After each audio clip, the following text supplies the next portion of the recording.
So, happy Lord's Day po sa ating lahat. Meron po akong inihandang tula.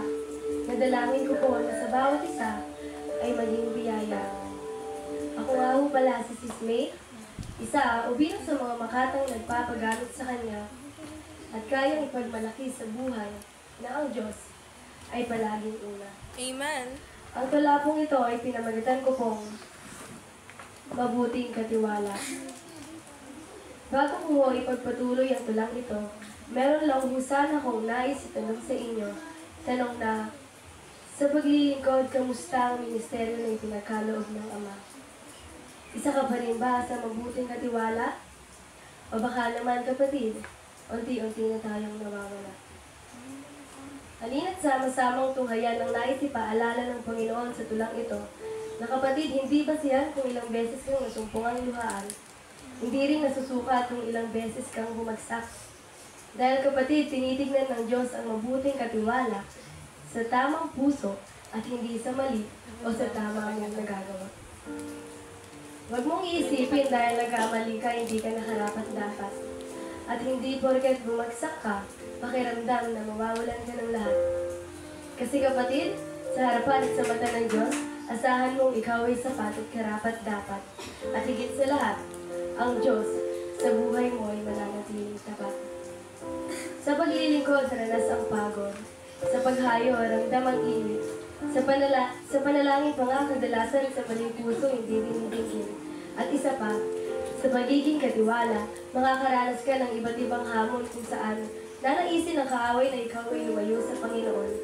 Ngunit kapatid, ang Diyos, patuloy tayong ipapaalalahanan na sa bawat paglaban, asahan mong may Diyos kang tatakbuhan. At higit sa lahat, magsisilbing iyong pahingahan. Anumang pagod kapatid, pahinga ka muna.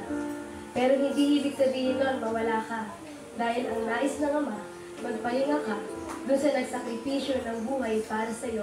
At yun ay ang Panginoong Jesucristo. Kapatid, alam ng Diyos na isa ka.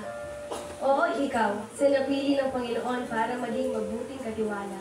Sa ministeryo, sa paglilingkod, at sa iba't ibang aspeto tulad ng pagiging isang pastor, pastor's wife, soul winner, choir member, teachers o preacher, o isa ka man sa naatasang maghugas, opo, hindi madali makakaranas ng iba't ibang unos. Magkakaroon ng kanya-kanyang laban, pero kapatid, pag isa ka dyan, asahan mo ang Diyos ay pinili ka hindi sa maling landas, kundi sa daan na kanyang inilaan. Kaya kapatid, kung isa ka sa binigyan ng Ama ng parte sa gawain niya, ingatan mo at maging mabuting katiwala. Huwag mo hayaan na sa isang iglap masayang ang lahat. Dahil kapatid, bilang katiwala ng Panginoon, wala dapat tayong sinasayang na panahon. At kung isa ka man sa nananalangin na magkaroon ng isang ministeryo, kapatid, hintayin mo ang kalooban ng Ama at tiyak, meron siyang plano sa buhay mo.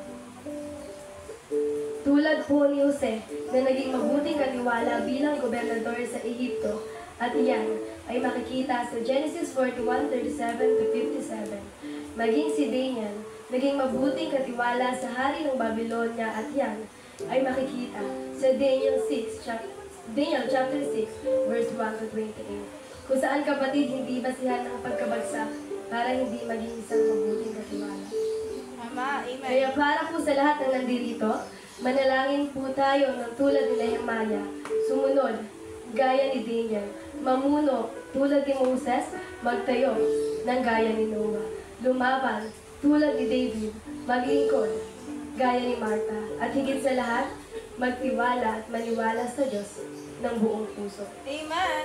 Tama na biro, tama na laro, halina't magseryoso sa gawain niya, dahil ang sabi ng Diyos sa Biblia na ang mabuting katiwala kumikilos ng naaayon sa kalooban ng Panginoon at hindi ng panahon.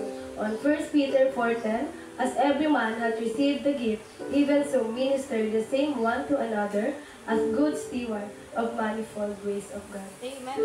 Muli, ako nga po pala si Sis May na nasa inyong harapan upang ilahad ang talentong kanyang inilaan. Sa Diyos lang po ang tingin, ang Diyos lang po ang tingalain. To God be all the highest, Lord. Amen.